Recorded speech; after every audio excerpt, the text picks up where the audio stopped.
getting going here. Still getting used to um, doing live videos, setting myself up for this. But my intention is to start start doing these somewhat regularly and allow an opportunity for people to come on and to ask any questions that they might have, whatever it is. Although I do particularly enjoy talking about subjects like spirituality and channeling, and also health and wellness, mindfulness, and travel and other things. So I like to come to, I like to be in more peaceful environments, to where I can settle my energy in, and if somebody has a question, be able to connect with a higher level of wisdom, ideally, to help bring an answer through. And it's really a practice that I'm wanting to continue to get more used to, and yeah. So if anyone has a question that you would like to ask, feel free to put it in the chat, and we can get some interaction going. Hopefully that's interaction that's uh, between more than me and just whatever insects might be flying around. So, oh, it's been quite a warm day today here in Western Washington. Hello and welcome.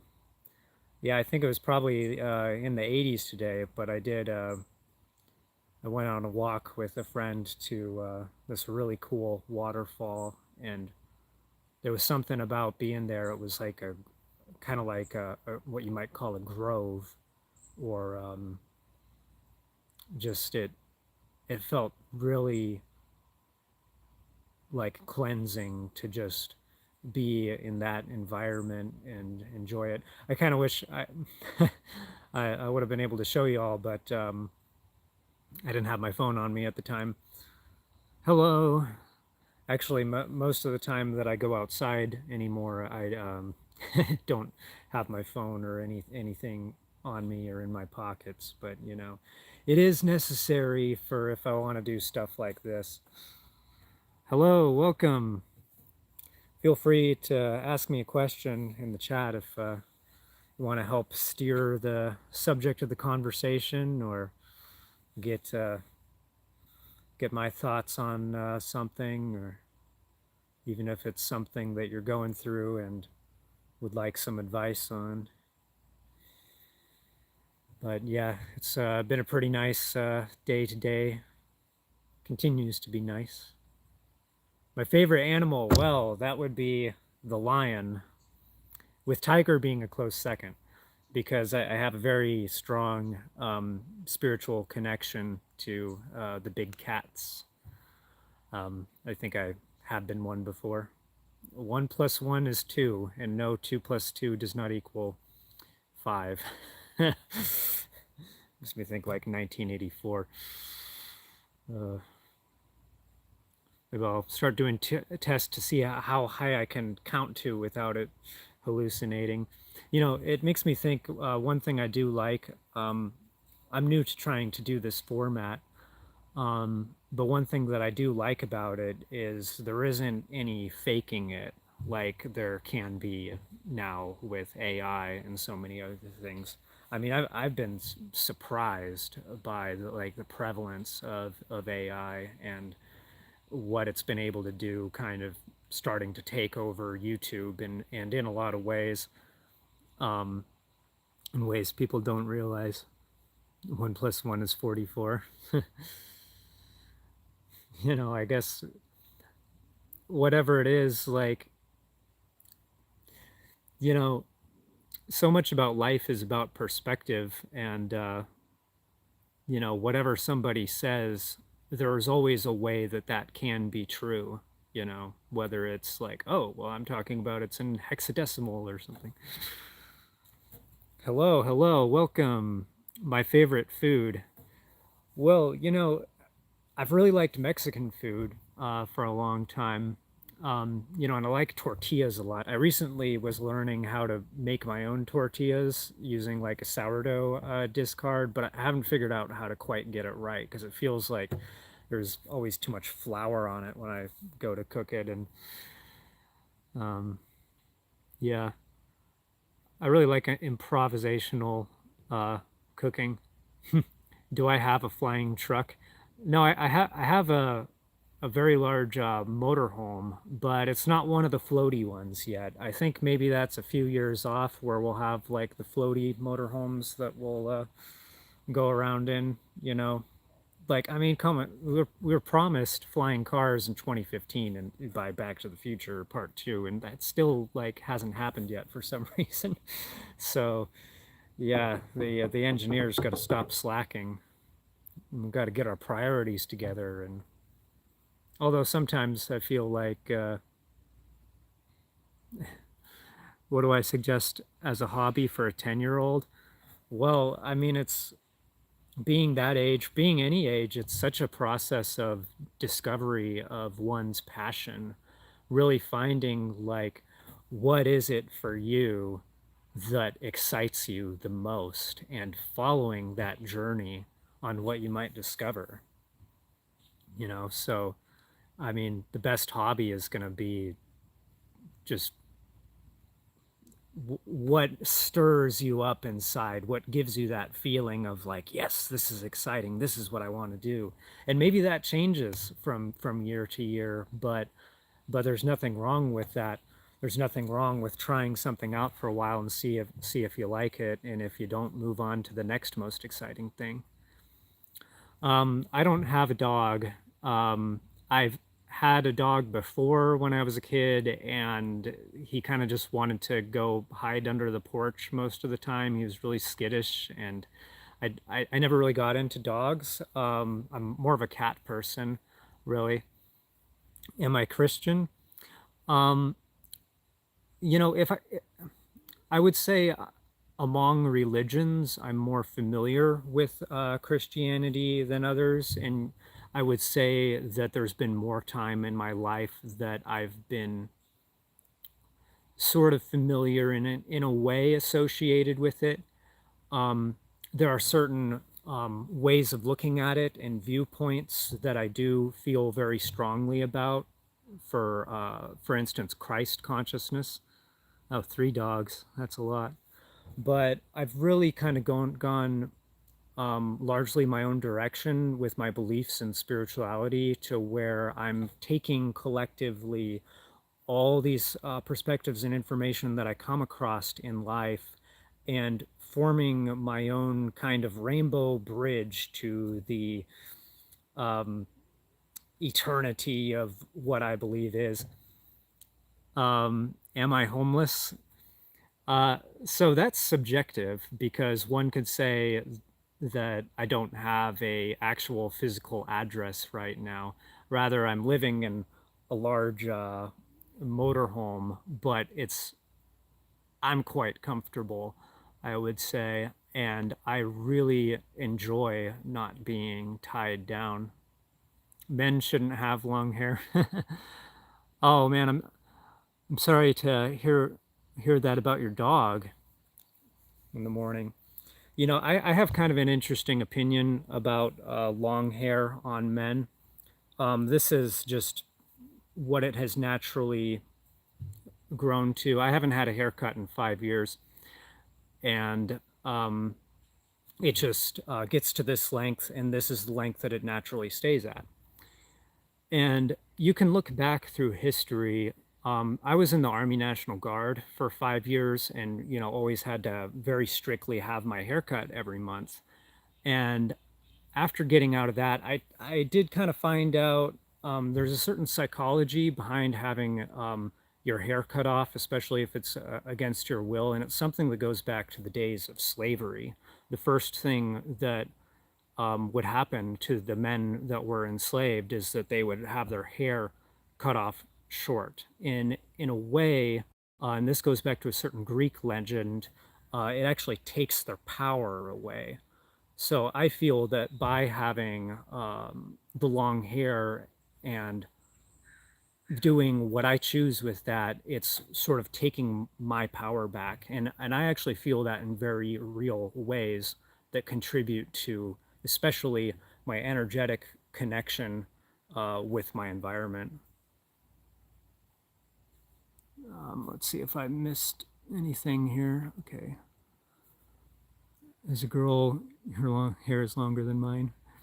Well, about women having long hair, I kind of feel that probably a lot of the reason that women tend to be more emotionally intelligent than men has something to do with them having long hair.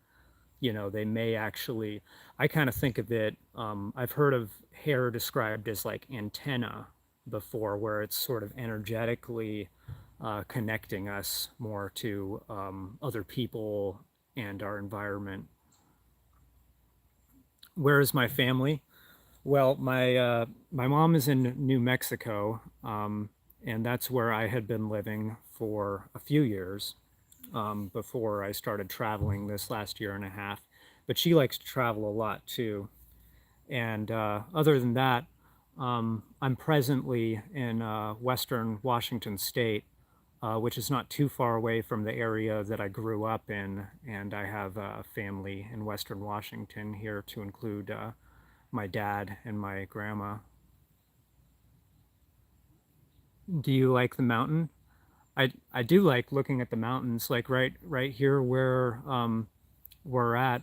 We got a really great view of Mount St. Helens, and also Mount Rainier is close by.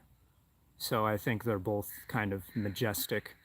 Although the one is Mount St. Helens is a bit more ominous on account of it blowing its top some 40 years ago. Um, are they not concerned that I'm sitting alone? Well, I actually am sitting here in order to be alone. It's by choice, because otherwise, if I wasn't sitting here alone, it would be, I think, too distracting for me to be as present as possible with the live stream and engaging. You just bought a 2026 Toyota Camry XSE for 41,000. So the XSE, that's like the top trim level. I had like one car I had I really liked before years ago was a 2007 Camry XE V6. Um, that was pretty nice. I didn't have it for too long, and then I sold it to my grandma, and she had it for like 10 years, but then finally got into too many accidents with it. But yeah, those are really good cars, you know. Um, I'm in kind of a weird situation. Like I've always been really into cars, and even though I'm only in my 30s, I've had about 30 cars before that I've bought and sold, and it's been kind of an interesting, fun journey with that.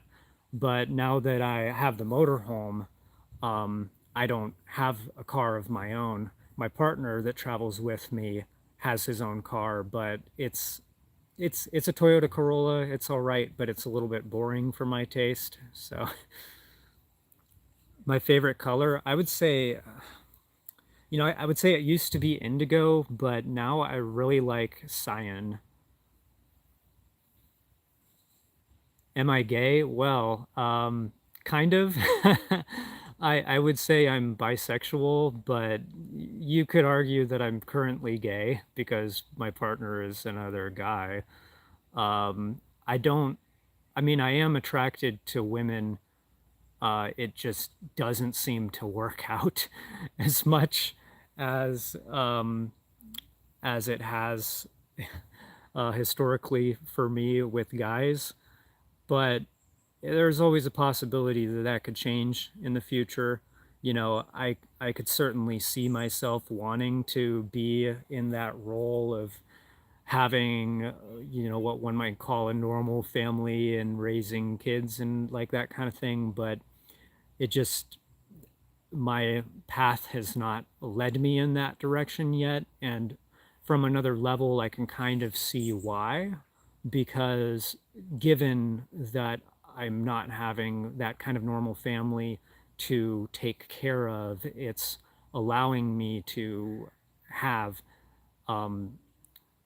many other experiences and also time to potentially do other things in the world, like hopefully be able to do these kind of videos and help answer questions for people online.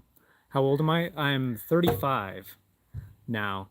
But you know, age is really subjective, and I kind of feel like, despite the last few years going by, I feel like I've been in this process of getting younger as I've learned to shed things that have previously weighed me down. Kind of like I'm recapturing like almost like a personality that I should have had in my childhood that I felt like I wasn't allowed to have. And I feel like at 35 years old, I'm really for the first time discovering who it is that I really am and how I want to exist in this world, how I want to present myself, and how I want to interact with others. You got me beat, huh? Is is 69 your birth year, or is that just a lewd reference? uh, um, yeah.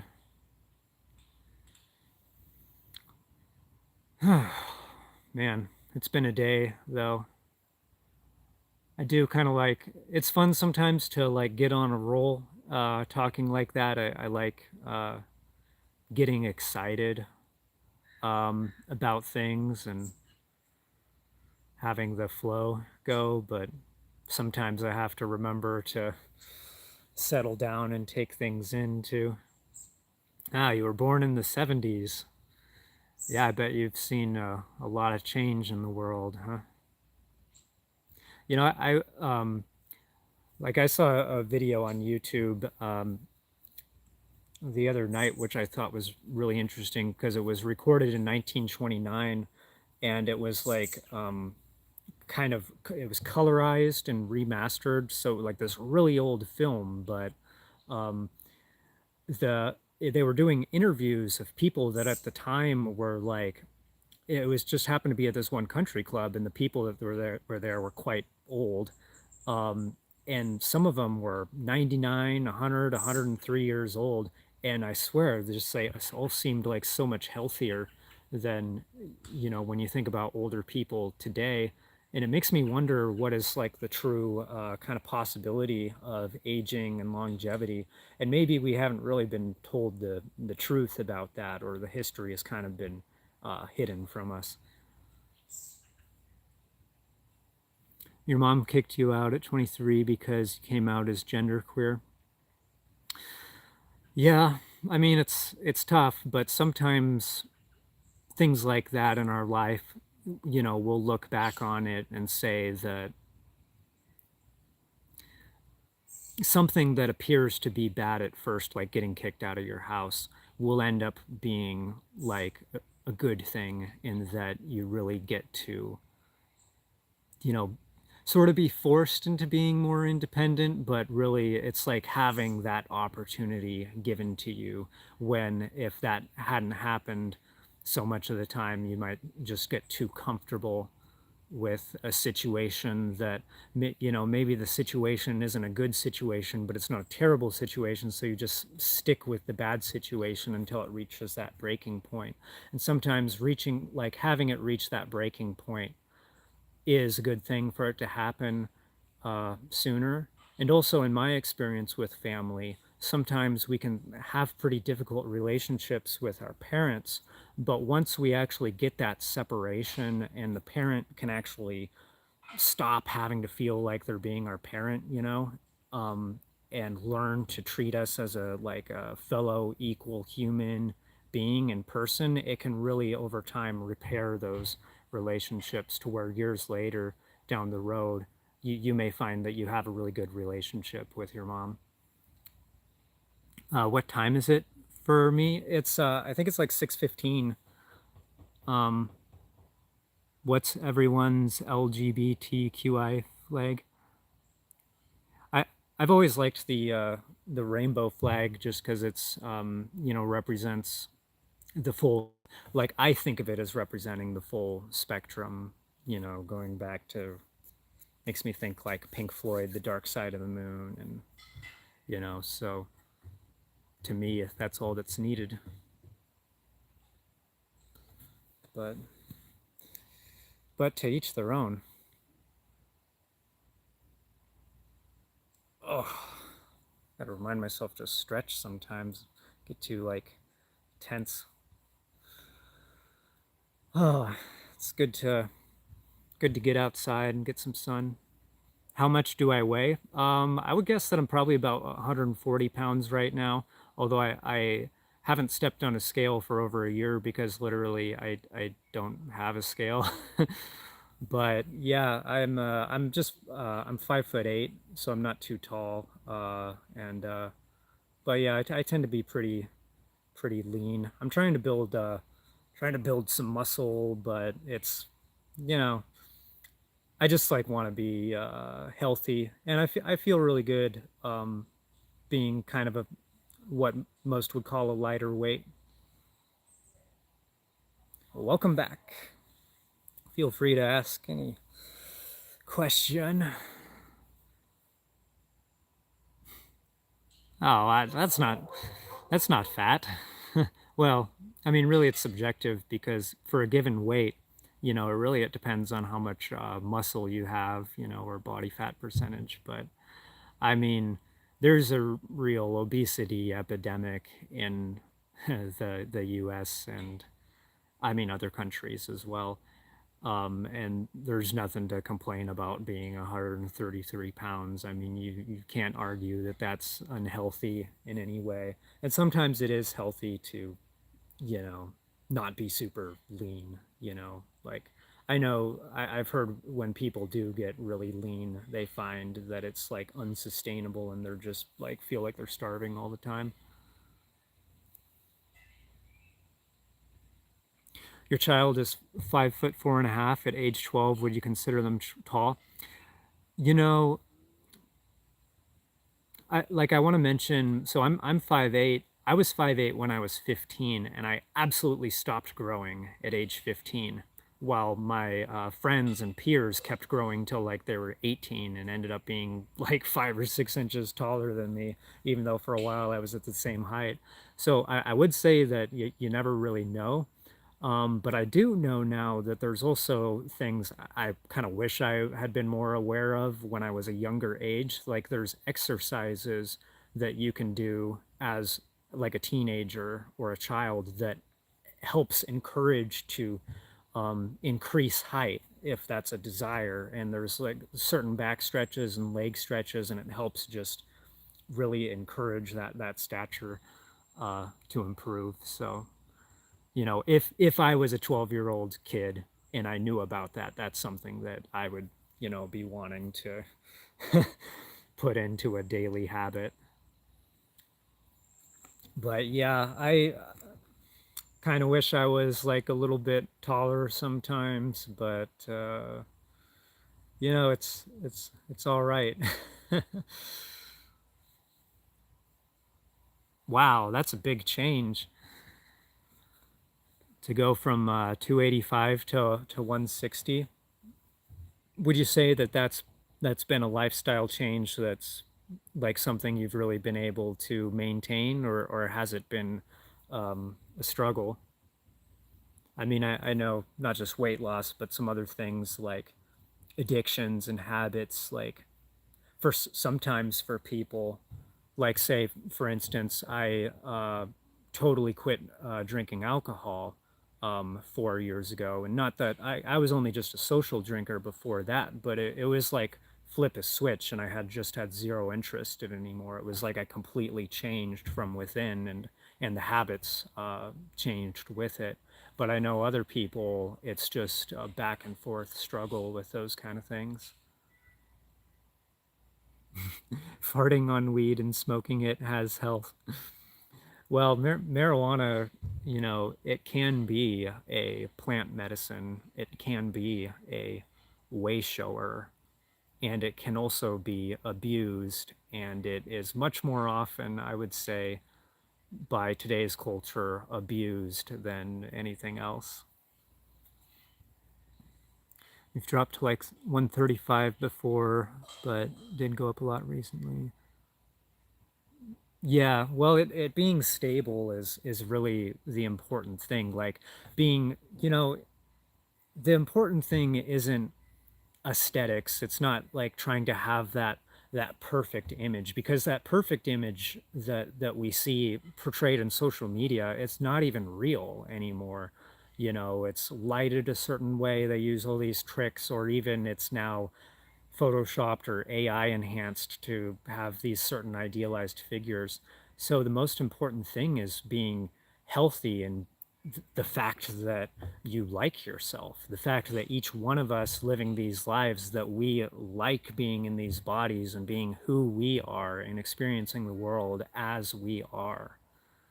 So finding what is that happy balance where life is happy and comfortable and healthy, that's the ideal. Do I think it's possible that our grandparents were on the Titanic? Well, it probably wouldn't be too hard to find out.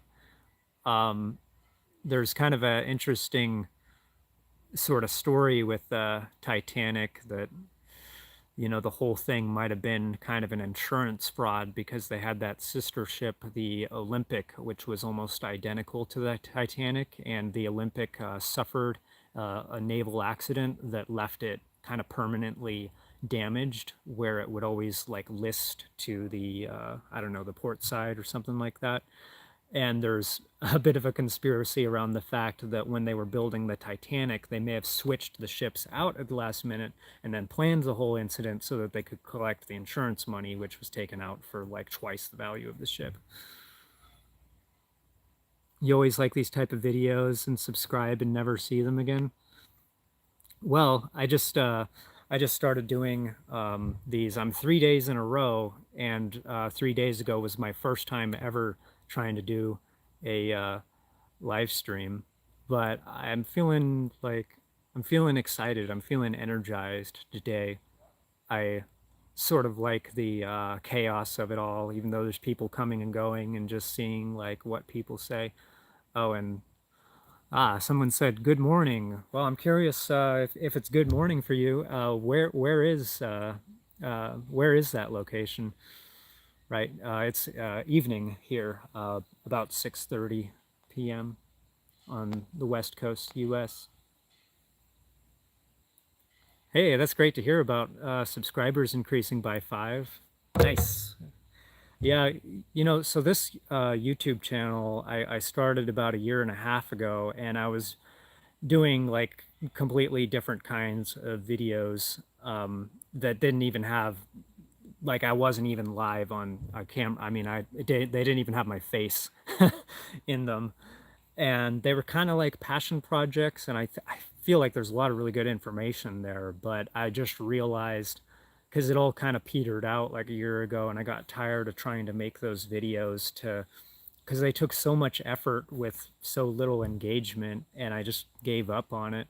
And I've taken a year off from it, but I recently just had the inspiration to go ahead and try doing something in this format where I'm not having to take the time to try to plan on what I'm going to say, and then record a video, and then edit it, and then upload it, and then worry about like, oh, what is the description, what is the thumbnail, and how can I attract more viewers.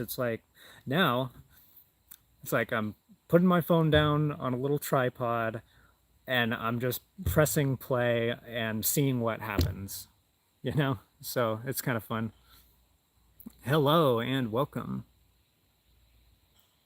Is that true? Kamala Harris is dead at 61 due to assassination? Man, like the shit never gets, like, it's always getting more wild. I don't know. Yeah. So it's it always sucks to hear about that kind of story, and so much in today's events and in this world, we don't ever really know what actually happens, because I it's hard to say with each individual person, each news story of what's happened with these like assassinations, but I would bet you that half the time it's either not that person getting assassinated, it's somebody else in their place and they're just basically exiting off the world stage and going and living somewhere else. Or, if they did get killed, it's not by the person, it's not by the murderer that the news story is telling you it was. And I seem to find that every time something like that happens, there's always an agenda behind it that is trying to steer political opinion in a certain direction. And then you'll find that 2 days later, there's like a 2,000-page bill that they're trying to pass in Congress. And it's that they say is because of what just happened, where it's completely impossible for that to have been written in that short of notice. And so, really, it's a chicken before the egg scenario where they have a plan, they have an agenda, and they need a certain dramatic news story to sway public favor in their direction. And I'll be honest and say I believe that's what happened with 9/11, because they needed a new Pearl Harbor to get people to be comfortable with declaring war on all these Middle Eastern countries. Do I think Charlie Kirk actually died? What I've heard about that there are certain sources, more of the spiritually connected sources that I listen to from time to time. Um, and I think that is a case where he did die. I think also his wife was killed and replaced by kind of like an actor to play the part of continuing to be his, widow in public opinion. I've heard that you could kind of describe that one as like a ritual killing, which sounds kind of dark to say, but I've kind of come to a point with these things where, like, I recognize the drama of it. I recognize the potential sadness and the darkness that might exist in this world or is being portrayed to exist in this world. But there's a certain level of acceptance that I've come to with whether that's happening or whether it's not. It's not something that's directly affecting my life, and I can live my best life and do my best to help others by not becoming wrapped up in it. Not that it's bad to, you know, just follow this story, you know. The long-nosed people killed him. Yeah, could be. Yeah, well, you're gonna go for a bit. So the last two live streams, my first two that I did the last 2 days, I actually went on for an hour and 11 minutes. So it feels like, I'm just looking at it.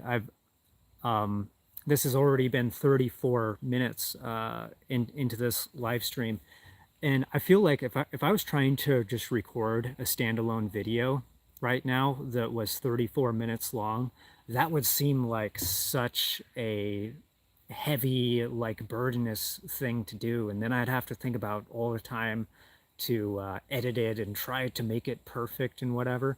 But like this last 30 minutes to me has felt like maybe 5 or 10 minutes. I mean, I just feel like I'm having fun engaging with other people and keeping the ball rolling. Greetings from Western Australia. Wow. So, Western Australia, is there? I'm not too familiar, but I'm guessing, if what I remember is correct, that there's not nearly the same population in Western Australia as Eastern. Is that right? What What's it like living in Western Australia? I've never been to Australia or New Zealand, but they do really feel like places that I would like to experience at some point. Um, Actually, the last time, because I'm close to the Pacific Ocean right now, and the last time I one of the last places I was at, I was out on the beach at night, actually, because our campground was very close to the beach. And I just had this kind of spiritual moment with just feeling like looking out at the ocean. And I don't know if you all have heard of Lemuria.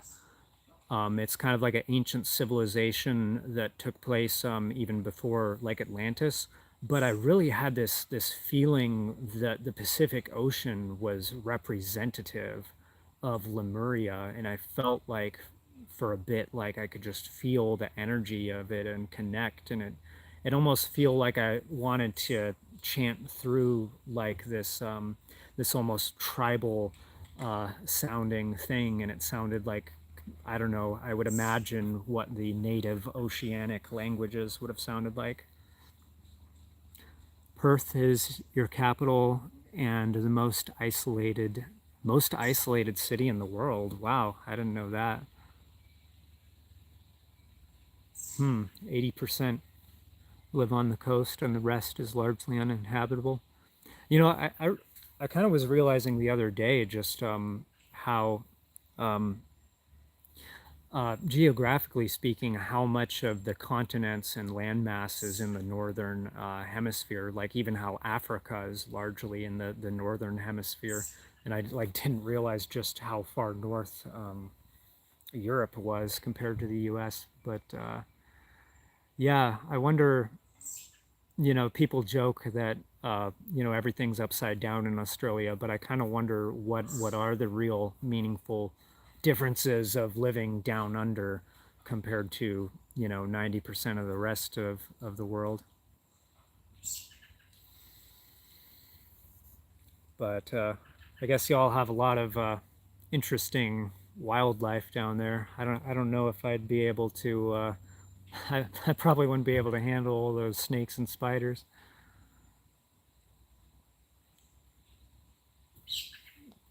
If I say pickles, Aldono, well, pickles. But I don't know if my channel is big enough for donations yet. Um, I'd be pleasantly surprised if it was, but maybe that's something that has to wait. Pickles makes me think of like Rick and Morty, like Pickle Rick. That was a pretty wild episode. Bought new deodorant today. The directions said take off top and push up bottom. I haven't been able to. That's funny. Well, great sense.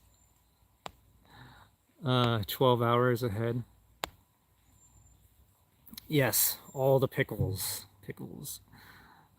Like for some reason, I think for a while I never really realized that pickles were just pickled cucumbers, and I thought that they were like sea cucumbers or something. I'm talking about when I was like a young kid. Like it's like, oh, do those grow in the ocean? Do pickles grow in the ocean? Do have a lot of wildlife, but if you leave them alone, they leave you alone. Yeah, so I was always kind of felt like I was taught as a kid or a person growing up to like be in fear of the dark or be in fear of being outside or in the woods at the dark. And in this last year, I've gotten so much more comfortable. Like if I want to go on a night walk, and anytime I go on a walk now, I usually I don't have my phone on me, or I'll be walking out. Like, shoot, a few weeks ago I went on a night walk in between like 1 a.m. and 4 a.m. and I was barefoot and had no source of light. And but it's just really nice when you can kind of finally come to terms with peace with like your natural environment and just feel like comfortable being on earth and being in your own skin, and don't stop feeling like everything's going to get you. And really, I think that belief in itself is what protects us. Some punk stole your underwear at the gym. Well, I wonder if there's a that sounds like it might be an interesting story, but I don't know. I mean, I guess underwear isn't totally necessary if you know you have like pants or shorts or something, but embrace the darkness. Yeah, so about embracing the darkness, sometimes like especially in the spiritual community or in like religion, we're told this whole narrative of the light and the dark and this being is good, that being is bad, and like this fight, this war between two sides going on, and you know, and oh, we're good and they're evil because you know, but then you look back through history and really the good side tends to always be the victor that is writing about it from their own perspective. And I think the fact that there's a fight going on at all shows that both sides are wrong, or wrong to be ignorant and isolated in that perspective that I'm that idea that I'm right and you're wrong. And one can really look at the darkness with the same love and reverence and radiance that one looks at the light, because it's all just contrast, it's all creation and existence, and it's the canvas, you know, the colors, or at least the gradient that gives definition and meaning and experience to things. And you know, you wouldn't be able to experience light without darkness, and vice versa. Oh, yeah. I've been feeling really so being back in Washington State has been interesting for me because I had been essentially gone for 4 years after having grown up here and having all my relationships and friendships and jobs I, you know, ever worked up here. And coming up to this point in the journey, it's like the closest that I'm going to get to where I used to live. Um, and it's been a little bit emotionally exhausting because I've been kind of processing this feeling that I have this need or obligation to spend, like, go out of my way to spend time with former friends or still existing family that I have up here. And I kind of had to, the last few days, sort of get over that feeling and just because it wasn't happening. I was inviting friends to come hang out and they just, you know, it wasn't happening. But finally, the last couple days, I feel like I just let go of that internally. And what do you know? One of my former best friends, or I guess you could call him best friend now, he actually showed up, even though he's having like a lot of struggles. But just like having him come down and being able to reconnect, and I feel like I'm so much more myself, like the way I feel inside is just being radiated outside so much more freely than it ever was before. And it's got me really charged up today, being able to spend time with him and really kind of come out as being just my full self without any fear of wondering what this other person thinks if I do this or say that. Do I shampoo my eyebrows? No, actually, I really don't. I don't use shampoo much anymore because as a kid I was told, "Oh, you got to shampoo your hair. You got to shampoo it twice, or else it's greasy." Well, I come to find out that people's hair gets greasy because they're trying to use shampoo too often. So, shoot, I find like even once a week is probably ideal for using shampoo, and any more than that just kind of is having a negative effect on your scalp and body. I learned that we can never go home again.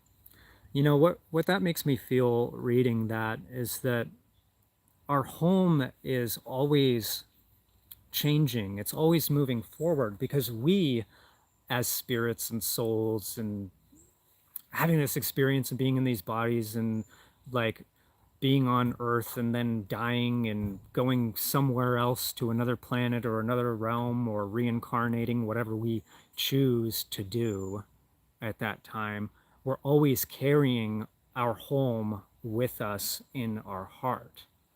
But as spirit, we don't want to repeat the same thing. We don't want to stay in the same place for too long, because we just lose out on other experiences that we could be having for growth. And it can be hard when we have like a very comfortable and meaningful place to us, and when we, for whatever reason, one reason or another, we can't go back to that place. And there's a loss that happens there, and there's acceptance that needs to happen with that, coming to terms with that. But if one can come to terms with that, with the acceptance that, you know, that I experienced this thing or this person or this place, and I honor and value that time, but now I can move on and do this other thing and feel comfortable in that. That's really part of the step to finding peace. I'd be worried the foam would get in my eyes. Yeah, I think I had enough, couple of experiences as a kid with soap running in my eyes that it made me like really careful about that.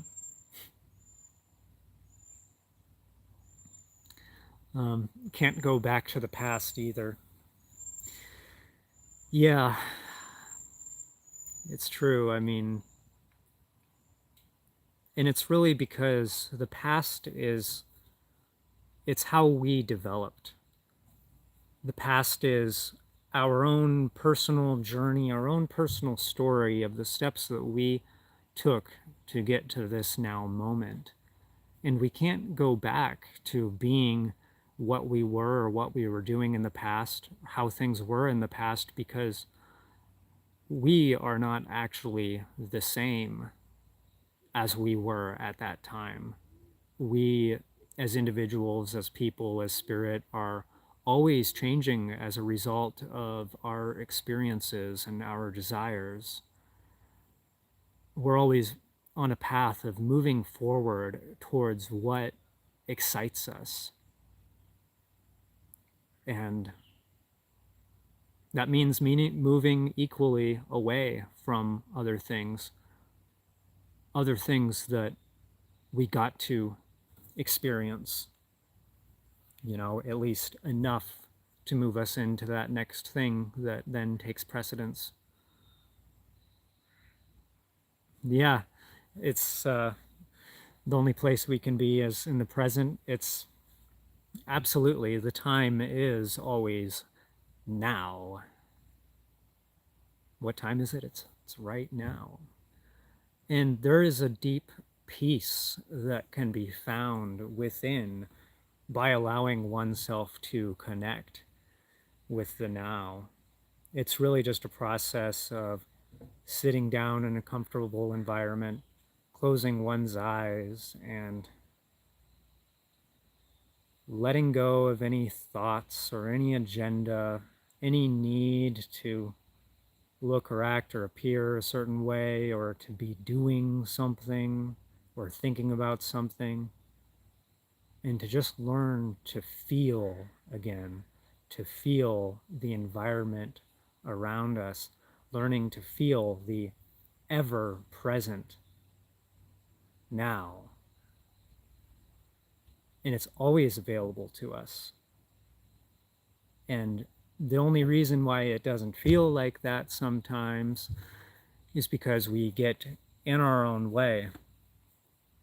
And I recognize that it's an uphill battle for a lot of people, that the distractions that are placed on us day to day, they're coming from like a million different sources. And it's up to us to say no to it. Kind of makes me think like I recently got a new phone, new to me, but a hand me down actually from my mom because I had been previously quite happy with holding on to my old 4G phone for like 8 years. But when I got this new phone and was setting things up, I was amazed by the amount of apps that wanted to automatically install themselves and all the like all the privacy that it recommends giving away and all the notifications. But what I did is one by one deleted every single one of those things that I did not need, and to where now on my phone is like you know YouTube and a calendar and a calculator and maybe a weather app and it's like zero notifications if I can help it. Okay, let's see. Thoughts on piss bottles? Well, if it's necessary, if you're sleeping in your car and you gotta piss at like 2 in the morning, sometimes that can be the most practical thing. But I'm happy in my motorhome to have a full service restroom with a 50-gallon holding tank.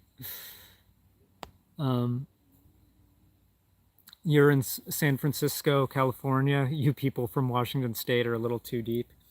I was actually in San Francisco for briefly, just for one day back in December, I think. And ooh, I am not cut out for being in San Francisco. The one place I went there, downtown, it was called this, man, I can't remember what the tower was. It's like this 16 story tower that this collective group was running out, and they were creating like this community there and hosting like these classes to include like there was a men's circle that I attended there because I was invited there one day, and I went and checked out like 3 things, and that was like really cool. But just the energy of the amount of people, I don't know, in San Francisco, I found to be tough. But that being said, caveat, I think I'm just not really a city person. I'm very uh, empathic, and that's a double-edged sword because it means that I really connect with energy. I read other people's energy well,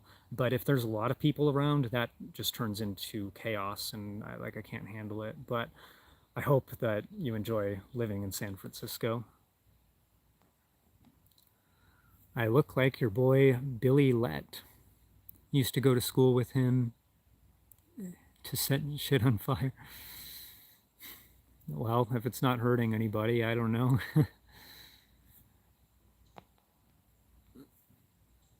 They're not tossed in. Corolla, they're fine providing they're not tossed out of moving vehicles. Okay, so I don't know if I, okay, like I'm kind of rolling with the punches here. So the thing, somebody, I'm, this kind of makes me feel like I want to just drop all embarrassment around anything. I want to let go of, sometimes society has these like, oh, you can't talk about that. Oh, like, what if you mentioned that? Like, it's too much. So somebody probably joking, can we tie our foreskin together and play tug of war? And there's the half of my brain that jokingly says, well, I wish I could if I hadn't been circumcised against my will as a child. And that's something that's kind of like hard for people to want to talk about, because I think circumcision is kind of a bit of a horrific thing that happens to boys against their will before they can remember anything. But our bodies can actually change over time, especially with certain physical influences and influences of consciousness. And you might hear people talk about like this ascension or awakening journey, and that we're realizing that we're individual creators of our domain in our body, and that we have a really strong conscious effect on our existence here in our bodies and reshaping things, reshaping our environment how we want, reshaping our bodies how we want. And foreskin restoration is possible. It just takes a long time and a lot of effort, but I'm in that journey. And it makes me twice as freaking mad about the fact that circumcision is a regular thing. So anyways, moving past that subject, let's see what's next. Hello and welcome. Hey Spirit. Yeah, I'm feeling really spirited today, actually. And I feel like I've had resistances that recently, today, last night especially, have just melted away. Because if y'all check out the last 2 live streams that I made the last 2 days, I was not nearly as bouncy as this one, but I'm feeling wonderful today. Absolutely love San Francisco.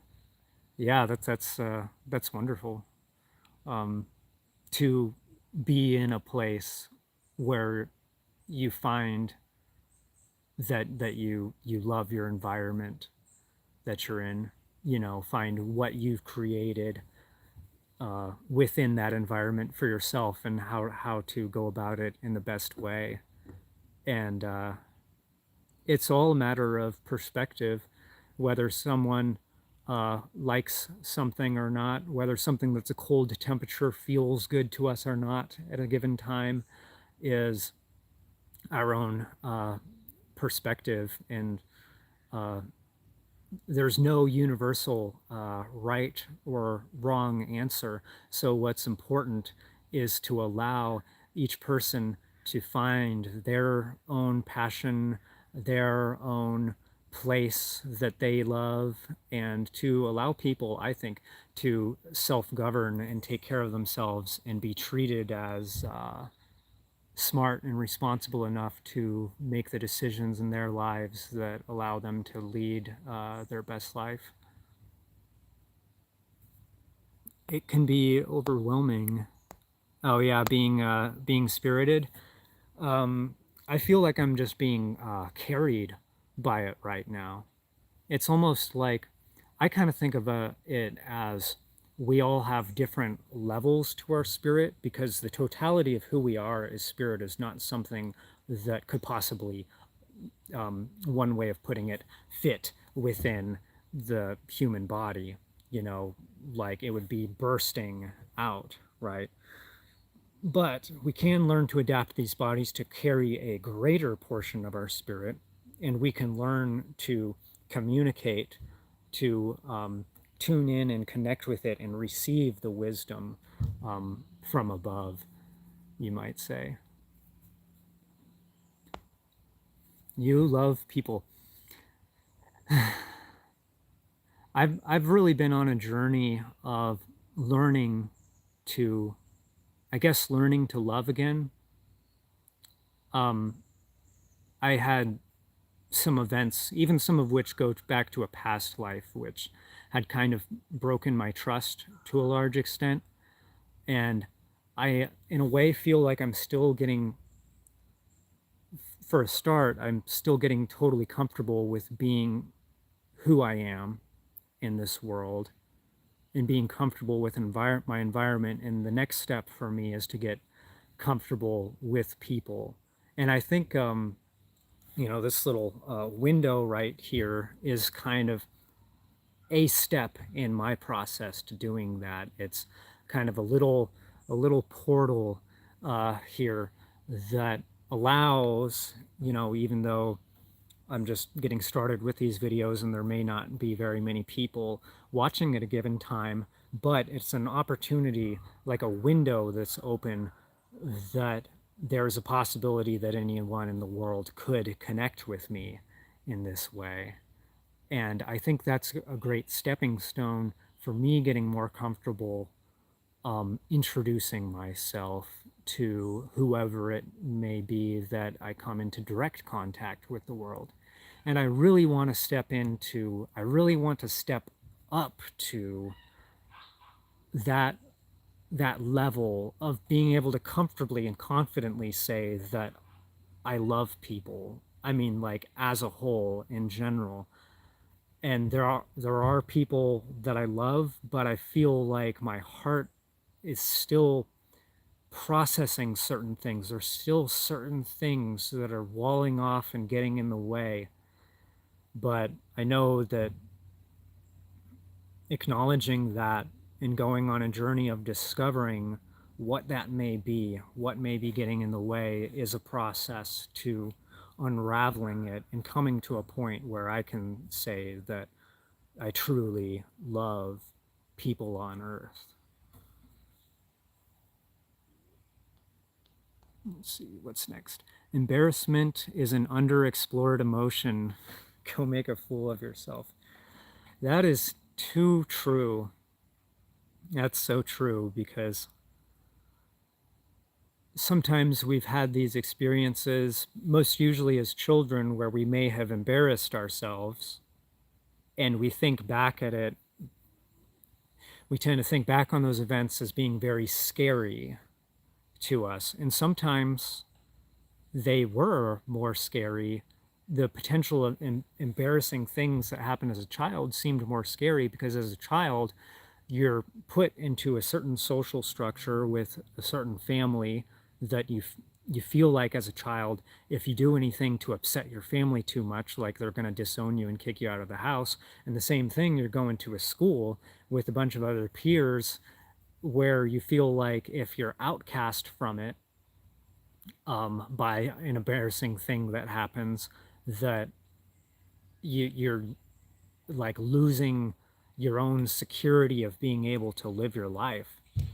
But when we become adults and truly learn to be responsible, especially if you learn to be nomadic and can travel around and can live anywhere, um, and just meet new people all the time and connect, it's really an opportunity to just drop fully into being yourself and just letting go of any hesitation or any feeling of restriction, so long as it's not something that's harming another person.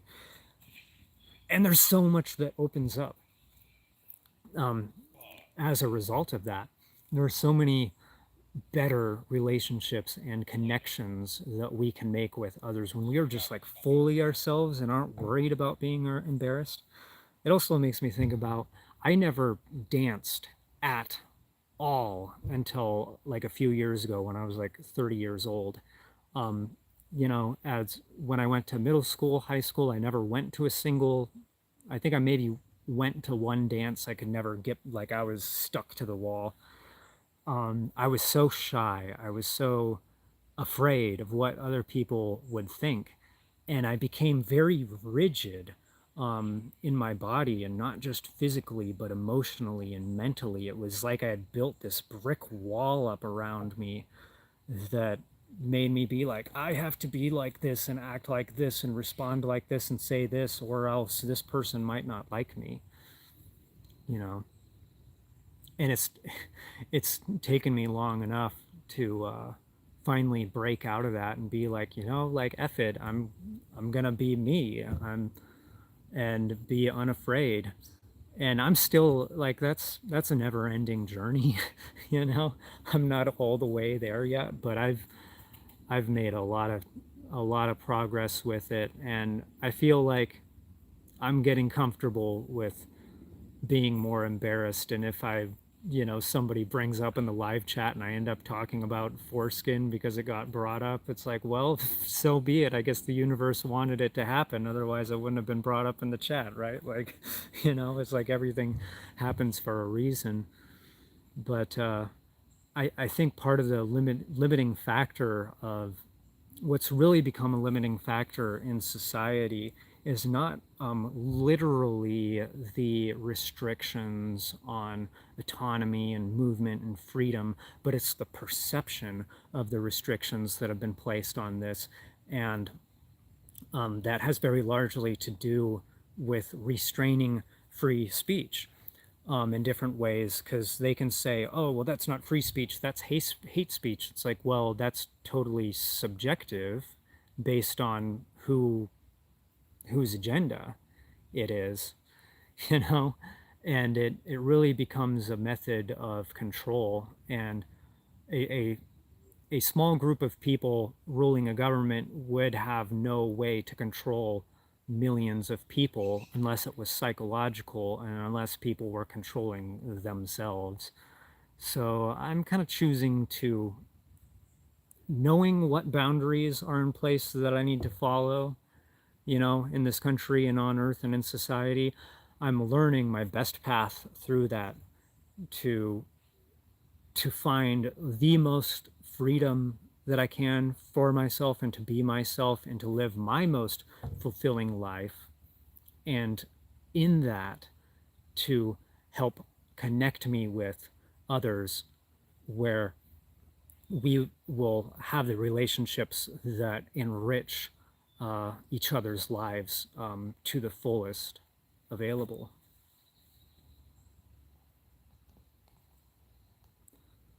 Only the gentle are ever really strong. Yeah. There's an interesting thing about a lot of people don't want to be vulnerable or be seen as vulnerable. And oftentimes that can lead to putting up that facade of like, oh, I am this strong person, I am this responsible adult and level-headed and this and that. But I find it really powerful when you can really drop that push of outward energy and become softer. And I wish I had a better microphone to where I could lower my voice even more and still be heard. But if you're in person, if you're next to another person and it's somebody that you care about, one of the most powerful things you can do is to get close and get intimate in a way where there's eye contact and a heart to heart feeling. And it doesn't have to be a physical thing necessarily. It doesn't have to involve like physical touch, but just that depth of meaning, because you're really allowing that window into the heart, into the soul to open. And that's our true source of power. I mean, that's life right there, the heart. The first hoodie you ever got was stolen. Yeah, that sucks. At least I guess you won't have it there to remember by that it got stolen. Although I do still, that makes me think about when I was like 15, my mom bought me this new coat. It was like a Cabela's like $100 thermal camouflage coat. And I probably didn't have that thing for like a week or two. And I would go see my dad every other weekend. And I think one of the days when I was picking up, I had thrown the coat, like I had taken it off really quick and just like set it down on the back of the truck and then proceeded to forget about it. And of course it was gone, you know. But I ended up after that buying a different coat, which actually kind of came to I wore it all the time. It kind of came to characterize my high school years. So I ended up finding a better thing. Yeah, I'm sure it's I think it's nice for the human body to be natural and intact in that way. Doesn't make sense to go cutting off like 80,000 nerve endings. I'm sure that won't mess anybody up, right? Um, I got some broad shoulders. I don't know. I think it's like the just this tank top. I do like the tank top because it's got the lion on it, which is like my spirit or spirit animal. But I don't think I'm really that big. For context, I'm I'm 5'8", probably like 140 pounds, but sometimes just being a little more on the lean side helps give more definition.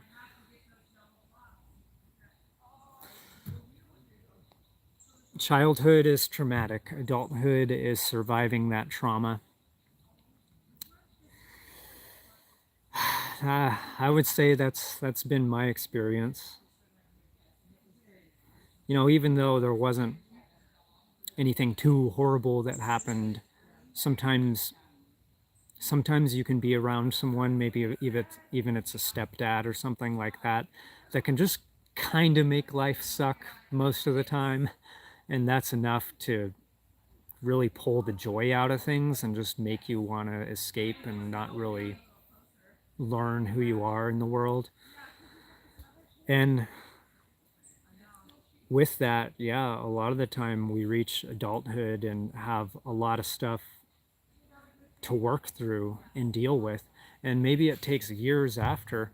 Maybe if you're like me, a lot of the stuff that learning to really go back and process all of my past in this life and my childhood isn't something that I was able to do until I was about 30 years old.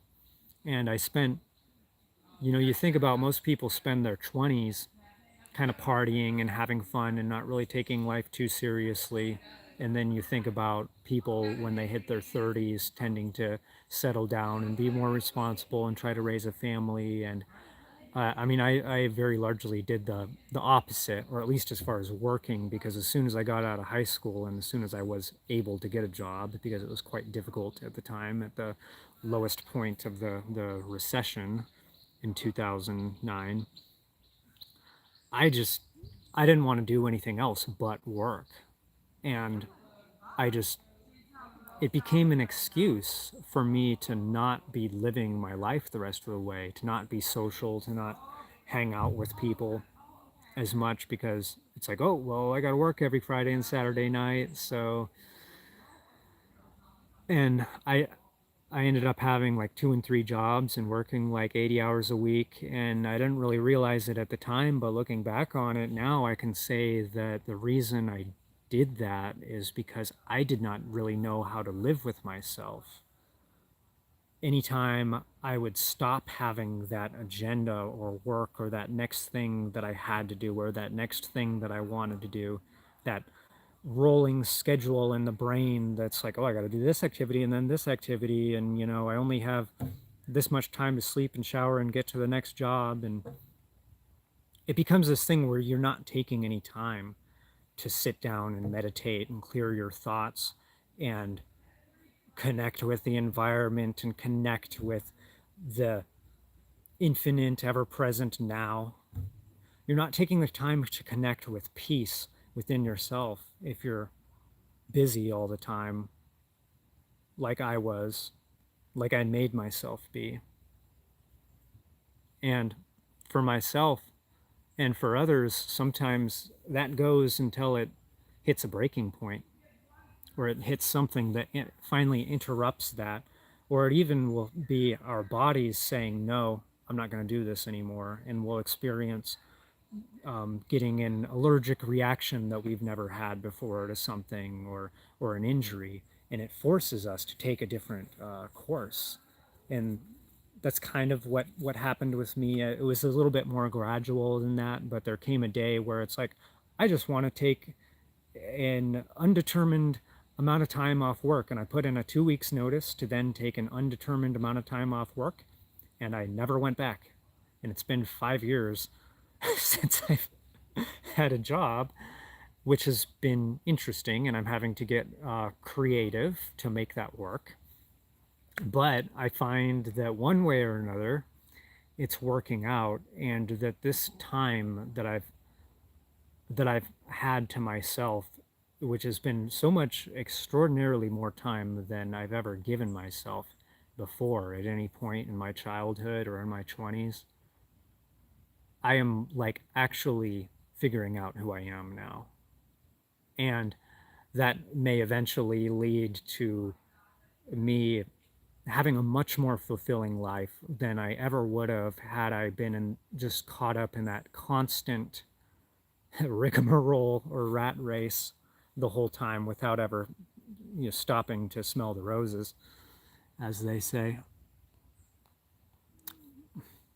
Bacon wrapped jalapenos stuffed with cream cheese and Takis. Okay, I haven't tried the Takis in it, but I've definitely done bacon wrapped jalapenos stuffed with cream cheese. Yeah, and trying to get like that right balance where if you put too much cream cheese, it just kind of melts and it doesn't taste spicy enough. But if you put too little, then yeah, um, that's definitely a thing.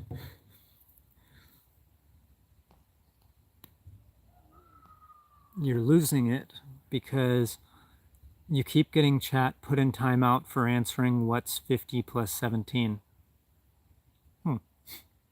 Oh, yeah, I don't really follow what the what they say, what the kids are doing these days, or like the memes. But yeah, I heard somebody mention, like well, actually, it was my partner mentioned something about that he was the 67th like on a video, and for some reason there was this big thing that popped up, and he's like, what is this about? Like, I don't, I don't know. Not for you, you're vegan. Well, I wonder what the best vegan alternative would be. I mean, certainly the jalapeno, but then like a good, maybe like a coconut butter. That might be good. Oh, oh my gosh. Um,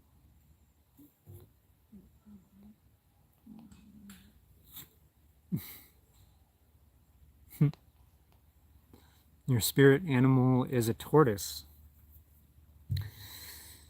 I guess tortoises have a super long longevity, huh? Makes you wonder if different creatures with different longevities, if they sort of experience time in the same way. Or maybe time is like, really slow for them to where they think they're moving fast, but they're not. Welcome back. Gordon Ramsay died of heart disease. Huh. I wonder if that was food related. I mean, again, I perhaps take things a little too lightly with stories of death, because I've really come to a point in my beliefs where I don't see death as an end, except for an end to this current experience, kind of like waking up from a dream, or perhaps like you're playing a video game and you decide to stop playing that video game, or you die in the video game or something, and then you just wake up and realize, oh yeah, I was just playing a video game. Let me go, do something over here that's, not playing a video game, or I'll just choose another video game to play and start another character. So I should probably be more empathetic when I hear about people dying, but especially when it comes to celebrity figures, it just there's a lot of misinformation around it sometimes, and like sometimes it's just people who don't want to play that part on the world stage anymore, and they go and say they died, but they're actually alive somewhere else, just laying low. So I don't really react to it too much. Have I tried Taco Bell's volcanic menu of spicy tacos? I used to have Taco Bell. It was like, it used to be one of my favorite fast food restaurants when I was still like eating fast food, which I think I did go to one Taco Bell like a year ago or something like that. Um, but that's about how often it is anymore. But I feel like Taco Bell, I I was wondering, it's like, why is Taco Bell like seem like, why does it taste good? And I started to realize, well, it's the sauce that tastes good. And um, it wasn't until recently I was like, I put the pieces together, and it's like, okay, well, no, the Taco Bell hot sauce is a masala hot sauce, And masala hot sauce actually has a lot of sugar in it. So that's like why it tastes good, because the hot sauce has a lot of sugar in it. Um, what's my birthstone and birth flower? Gosh, I don't know. I don't remember for sure. Um, I I would want to just guess and say it's something like labradorite. Birth flower I had it would have even like less of a clue about. But I guess my sun sign is Scorpio. I was born pretty close to Halloween, actually.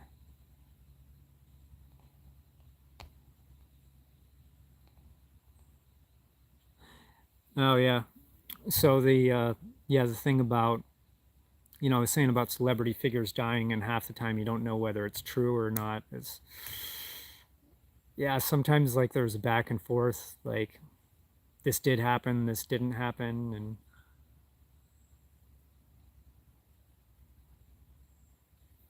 or like I heard about, like, say for instance, when the Queen of England supposedly died, and they had the news story about, oh, the Queen of England died. I heard that she actually passed away like 2 years before that, but they were just waiting till the right time where it was most useful to have a dramatic news story, and all the charades, basically ceremonies, um, to distract from something else that was going on, kind of like this magician trick of look over here, not over here. You're June 21st, so are you Gemini or Cancer? You can't get a clear answer anywhere. So my dad was born June 26th, and he's a Cancer. I feel like June 21st might be Gemini, but it is a little bit subjective, and you can kind of look at, because what do you call it? The precession of equinoxes, or the signs, the stars. Well, anyways, it's all changed a bit. It's been, over the course of the last couple thousand years since this stuff first came into practice, um, as we're told, back in, ancient Greece, for instance. Things have shifted, and the dates that they had then aren't really exactly the same anymore.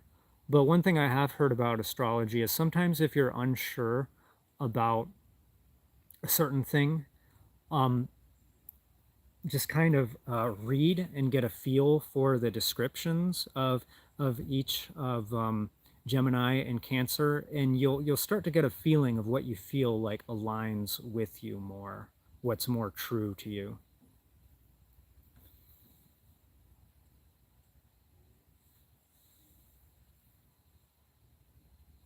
Right on the cusp. Oh, you were so yeah, you were born October 29th. See, I know this, that you're a Scorpio, because I was born on October 27th, and I'm an early Scorpio. So Scorpio takes place most largely the month of November, but also the last part of October. So yeah, the 29th would definitely be, October 29th would definitely be a Scorpio. Yeah, interesting. Your birthday is only 2 days away from mine.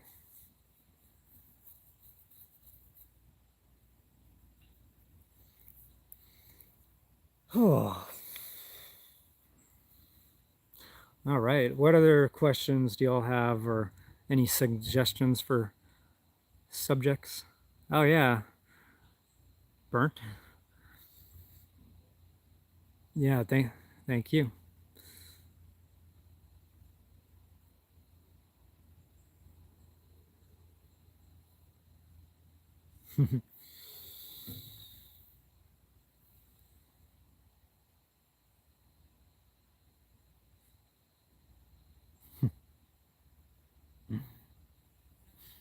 It's funny. I'm really not. I feel like I'm not put off by like words.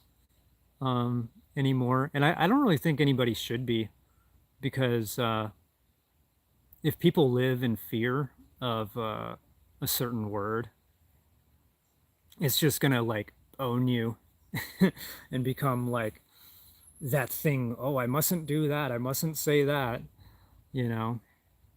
And it never is about the words that we choose to use. It's how we're using something, how we're saying something that matters. It's the feeling behind it. And that's something that, unfortunately, you can't convey the feeling behind something with just written text. And more, that's going to be replicated or put in there by bots or AI or whatever. And so it really takes speaking to somebody with your voice, with your tonality, with your spirit, with your energy and aliveness to say what it is that you really mean. Let's see, where did we go?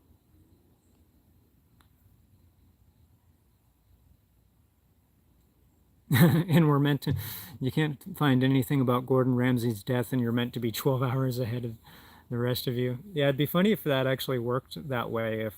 And I actually thought that as like a young kid, I was like trying to understand, well, if they're in a different time zone, that means they're in the future, right? And I thought like if you went like fast enough around the world, like if you were in a plane and going fast enough that you would like go back in time because you'd be like, chasing the sunset or passing time zones or whatever.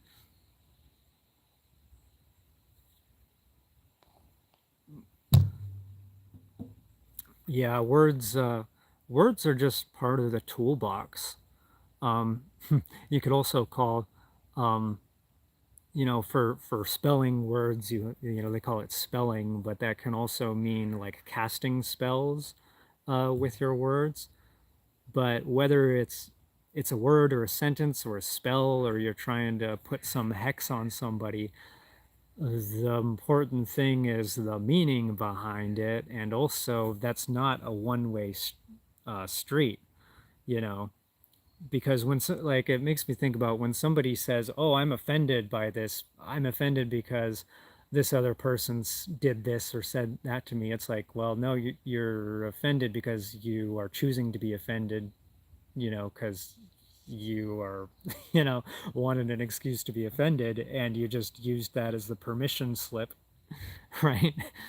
Because otherwise, I mean, I'm sure everybody's experienced, like, if you're like in a really good mood, so much of that time you feel like anything that happens is just water off a duck's back because it just doesn't matter. So, tips tips for the first time. Oh, yeah. Um, so about those tips, first of all, you absolutely have to be with the right person who really cares about you, because otherwise, like, that's a bad spot to be in. Somebody who's really in touch um, with your feeling, because it's extremely intimate, right? And it's it's something that uh, can be a very worthwhile and valuable experience in the right situation with the right person, and it's something that can be a very bad experience in the wrong situation with the wrong person or at the wrong time. So it's that's something to be very patient with. But if it's like a passion, then practice makes progress, as with anything else.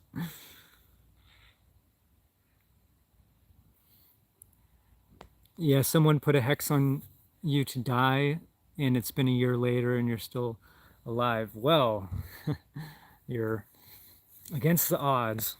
I mean, hexes only work if we believe that they do. And the reason is we each have our own authority over our lives, and that is true as much as we believe it for ourselves. So if somebody puts a hex on you and you really want to believe that it's true, you'll be doing things, whether it's in your conscious awareness or not, that lead to that outcome.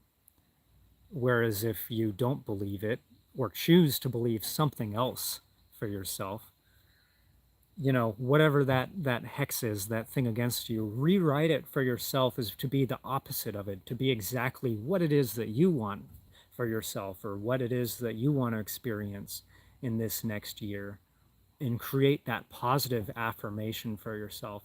And there's been times that I've done that before, and without even, you know, I wouldn't say I didn't get like in the practice of man, what is this thing?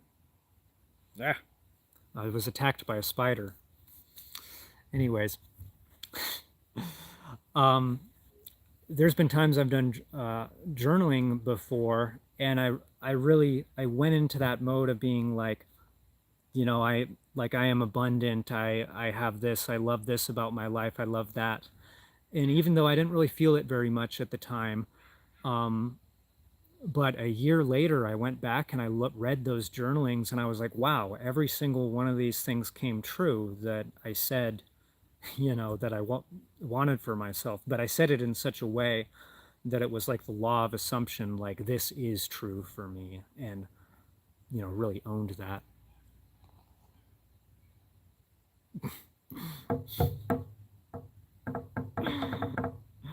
I, I've had I've had a variety of experiences. I don't think I actually ever had that. No, for some reason.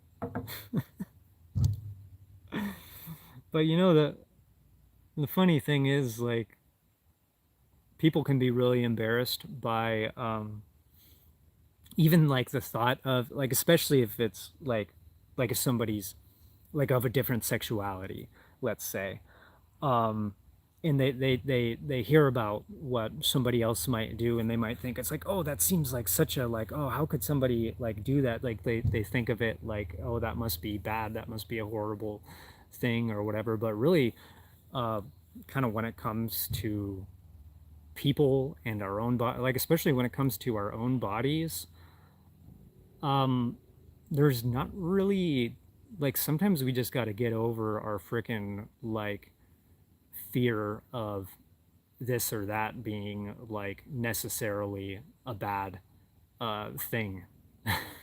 Because most of the time you'll be in fear of like, oh, if I try this one thing, or do that, or try this cooking combination or something, you know, it's gonna be really, like, really bad or whatever. Like, we stay in fear of like, um oh, I'm never gonna try this or that.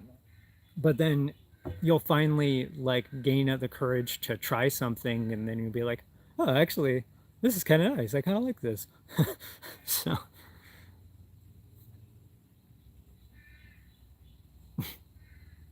the dog. Oh gosh. uh, I guess the comments are just going to be whatever the comments are.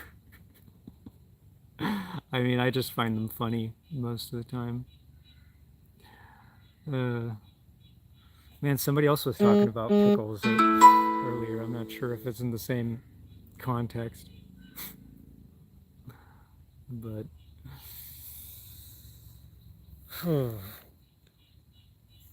no, I think like, I think a lot of things in life are worth experiencing if it's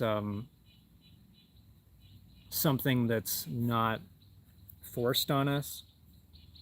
You know, like the worst things sexually, or the worst things between people, is when you have one person trying to take power over another person.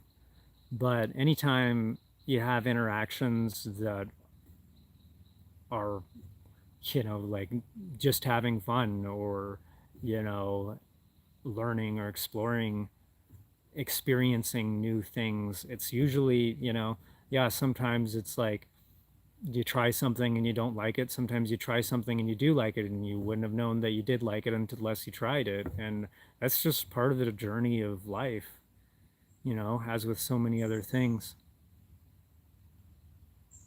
Oh no, I lost subscribers. I'm back where I started.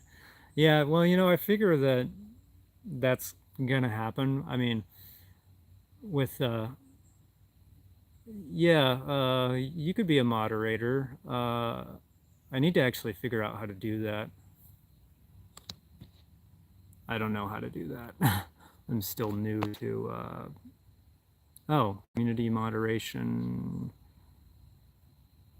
participant. Yeah, so you can go right ahead if you're able to without me doing anything, because I just haven't figured out how to do anything yet. Oh man, yeah, it's interesting. This live stream's already gone on longer than the other ones, but it's been such a really feel like I've been just on a roll with it and kind of taking rolling with the punches, as one might say. But I feel like sometimes it all kind of sometimes, you know, things happen for a reason. Certain subjects get brought up, and yeah, maybe they seem like somebody's uh yeah, I don't see the shield yet. I see the little crown with the number one.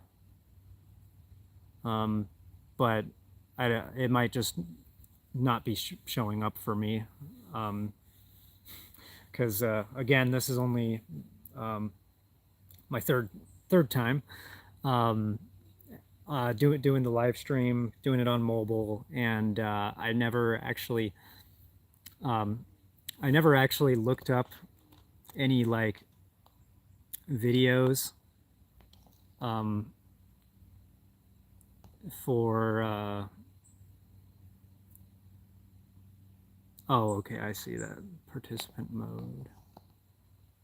Oh, here we go, live.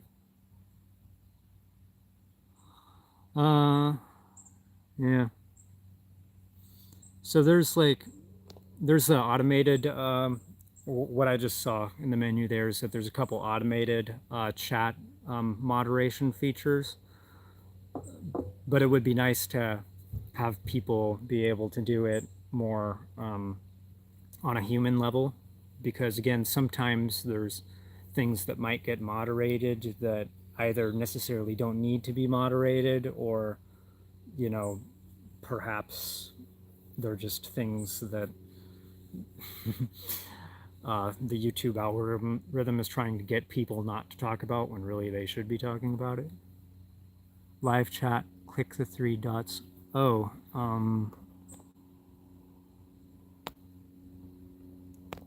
okay.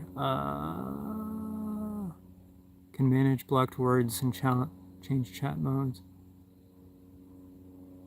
I think so. I'll try the standard moderator. Let's see if that worked.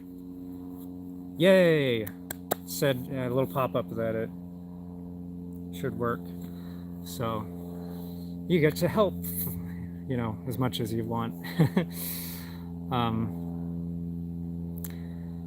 Because yeah, you know, it's a pretty interesting format doing this. It's new to me, and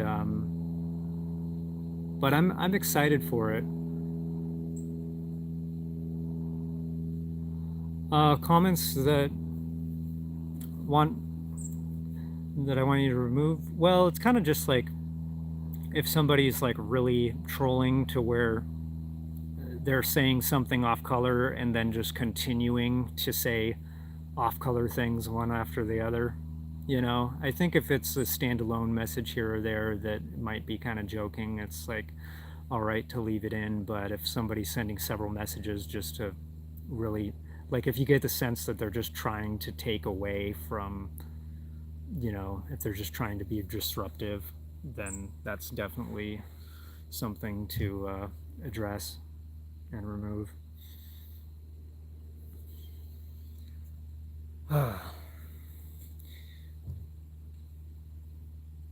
Yeah, yeah. If they're spamming, like sending like way too many messages beyond just, being excited, let's say, for sure. But it'll be nice to start to, as I get into doing these more, to start to build up a sort of community of sorts. I don't know how many times I need to say sort to build up a community. See, when I'm writing, when I'm doing journaling, I can write something and then I can always go back, and if I like write something as if I'm unsure about it, I can change the sentence structure to be like, no, I'm confident in this thing. And I found that's really kind of helped change my own personal beliefs about things, to do just that, to write journals and be like, this is what I'm feeling like, and I'm feeling like this and that, and I'll go back and I'll be like, okay, let me change this to say how I want to feel, and like go and edit it. And now I feel like I'm having to live learn to edit my speech as I'm saying it, and be like, actually, instead of me saying something that way, let me say it this way, like really owning it. Did I ever go to college? So I was just mentioning this to my friend today, because he was like having a struggle with something and felt like his world was crashing down, and I was like, yeah, man, that made me feel like the first. So I did a program called Running Start that allowed you to start going to college when you're still halfway through high school. But I kind of just used it as an excuse to get out of like a lot of the high school work. Um, and didn't really take it too seriously. And so I only got like about a year of college credit by the time I finished high school. And then after that, after a few years, I kind of tried to go back to like the community college and take my first full semester of classes. But um, I was also working 60 hours a week at the time, and I found out I could not do those both things. Oh, thanks for addressing that. Um, yeah, so building up this community that I want to help create and be a part of, and maybe I'll also find other people's kind of communities to participate in. It's going to take like more than just one person stepping up to the plate, and it's something where if this channel grows and these live stream grow, you know, there absolutely will be a point where it becomes important to have someone like you, Bethany, um, assisting with that. So I do really appreciate that.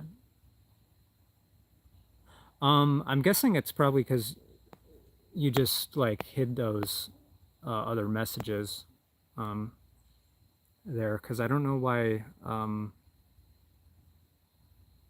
Cheetah so and so decided to just hit like 7 messages in a row with one letter, but I don't really see the point of that. But the first time, like 2 days ago when I did the first live stream, I had like because it defaults to like a chat filter where it says like top messages and it filters out potential spam automatically.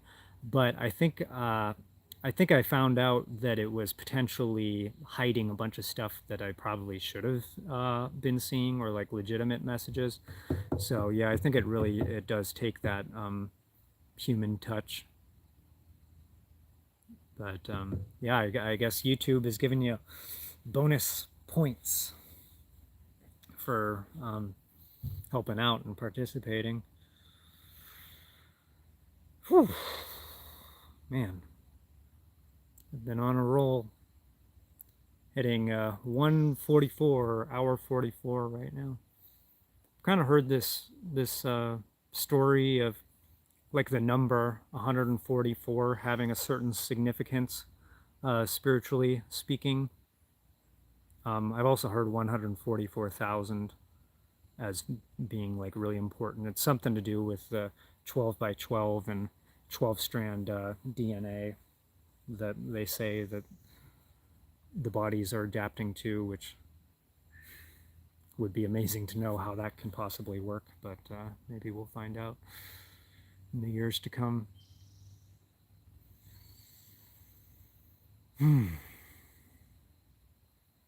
Yeah, so anybody still watching, do you have any questions or any subjects that you'd like to hear my opinion about? Or eventually in these live streams, I'd also like to try to do some channeling where I'm like connecting spiritually with energies that are beyond my own. And I did do that a little bit in the one yesterday, but I don't think anybody was. I may have had one person watching at the time. But anybody who watches this later, if you want to check that out, it's about halfway through the previous days live. So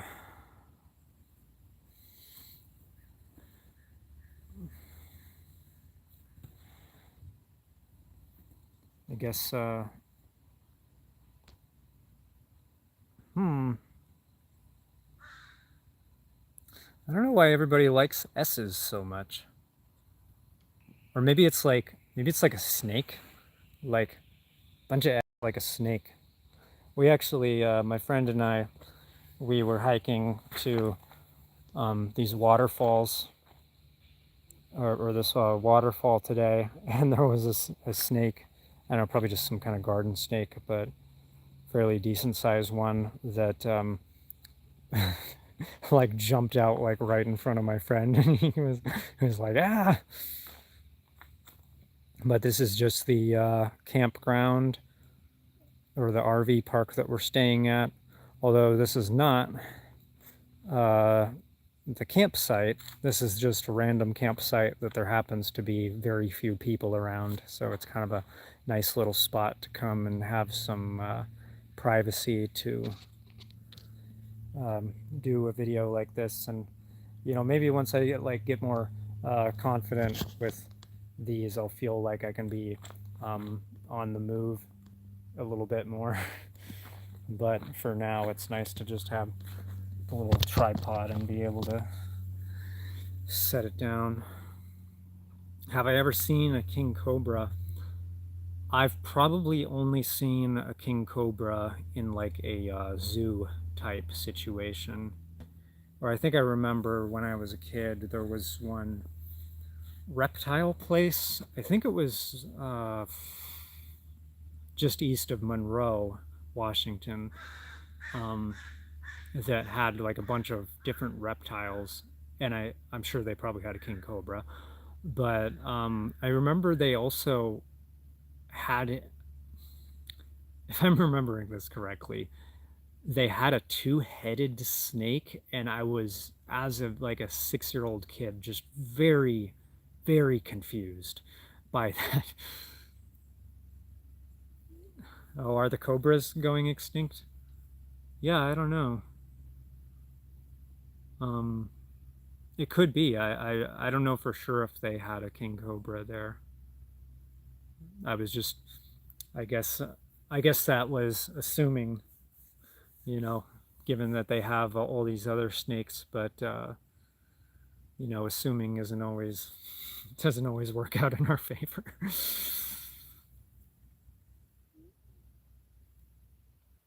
Okay, so this gooning addiction, I will actually hit on that. Maybe hit on isn't the right term. I will touch, I will, I will say my opinion about that. So I think the problem societally with that's happening, it's more among men and with, in society and with the internet and with devices and with pornography. It's this being sucked into this fantasy world over and over on what's happening on the other side of a screen. And there's nothing wrong with masturbation, with self pleasure, but that should be per, a very personal practice, and it can be in a positive way, like a like something that's like a meditation. Um, it can be like a way to really honor the body, to move energy throughout the body. But that's only if you're truly in touch with yourself and you're not absorbed into what's happening on the other side of a screen. And so it's something, you know, a lot of people wouldn't want to talk about masturbation, but I think it's something that's like very human and very normal. Not just human. I mean, like there's freaking a bunch of animals that do it too, I'm sure. But it's like almost necessary to have that cycle of sorts. But it can be done too much, which will just drain one's energy to where it becomes very deleterious and detracts you from being able to do other things, to be able to like want to and like have the energy to really create. Because sacral energy, as like so I'm referring to it as the sacral chakra, which is this chakra around that area that's associated with sex, and but also with creativity. And creativity can mean a couple different things, because it can mean literal physical creation of reproduction, but it that energy center is also involved in our creative projects that we may do in life. And we can actually learn how to appropriately use and channel that energy for that purpose. But the first step is to stop wasting it, to stop misusing it, to stop abusing it. And what I would recommend, since you asked, is absolutely turn off. If it's pornography, like cut that, like turn it off, like stop that, and stop having any distraction. Like if you choose to want to like have a self pleasure practice, try doing that almost as a meditation without any other distraction, and really take the time to feel the energy flowing throughout your body. Allow that to move, allow yourself to breathe like into that. Because what that will do is actually open up a whole nother pathway that is available to us, of the nervous system. The nervous system has, well, there's at least two pathways, one of which is called the sympathetic nervous system, and the other is called the parasympathetic nervous system. And anyways, as males, we get used to being like going straight into this parasympathetic nervous system, where it's like all the muscles tighten up and you get really tense, and you just like, the term is like, you feel like you have to get off, right? But there's really a whole nother way of going about sexual activity and experience, whether it's by yourself or with another person, and it's by going into that other one that's not the one that you'll have to do your own research. But it's not the one where you get all tense, it's the one where you relax, the one where you breathe, and you can find this whole other pathway of the nervous system opens up, and it can allow the energy, rather than being concentrated just in the lower part of your body, it allows that energy to circulate and move throughout your body, which can be foundational to then building the solar plexus energy and the heart energy and the throat chakra energy and so forth. So that's my take on that. Going into a 36-hour shift at the ER. Wish you luck. Wow, 36 hours. Um, yeah, I don't know what's up with the spammers today. This is only my second time doing a vertical position live stream, which I think it tends to get more sporadic engagement because it's going like on the more on the shorts feed. So that's probably why people are like, they're probably swiping past 10 videos a minute and doing that. But that's all right. We're managing. Yeah, so the 36-hour shift, I mean, I guess I'd like to ask, like, first off, I wonder, like, I have to wonder how is that even allowed in the healthcare system? Because you would think that they would have like regulation um, around that, like people, doctors or nurses needing to like look and perform their best, like to take care of others. But I will say that when I was working a lot in my 20s, like I have some examples of working very long hours, but short staffing is why you have to have long shifts. Boy, I don't know. He's a doctor and you're a nurse. You were a Marine in Afghanistan.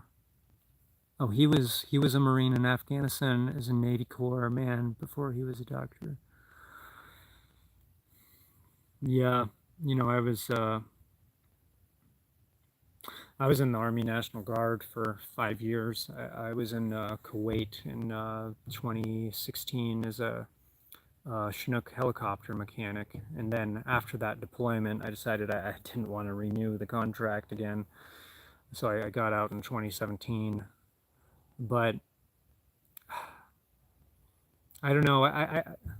Of course, it's just a message I'm reading from you saying this here, but it just gives me this feeling of that perhaps you and him shouldn't be having to put up with that if it's something that you're not wanting to do, if they're not making it frankly extremely lucrative for you, because that should be, I mean, the way I would see it, that should be extreme overtime. That should be double or triple pay for like the whole thing if circumstances are to where you would have to do that.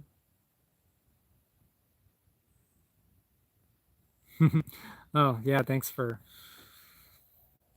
posting that comment about the subscriptions.